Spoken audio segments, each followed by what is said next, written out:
এই যে এদের দুজনেরই স্কুল আর অফিস ছুটির পর আখের রস খেয়ে এনার্জি নিয়ে আমরা বেরিয়ে পড়লাম। এসে পৌঁছালাম এই যে বাইকের শোরুমে। যার ভালোবাসা বাইকের প্রতি সে বাইক দেখতে থাকলো, আর আমরা মা মেয়েতে পাশের একটা পার্কে ঘুরতে গেলাম। মেয়ে আসে পার্কে খেলা করার জন্য, আর আমার ভালো লাগে পার্কের এই গ্রিনারি দেখতে।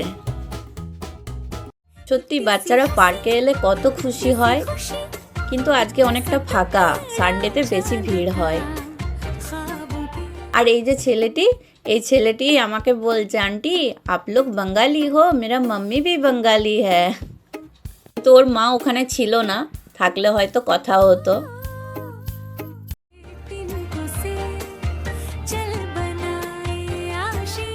এখানে প্রত্যেকটা পার্কে এরকম জিমের জিনিসপত্রও থাকে বড়দের জিম করার জন্য।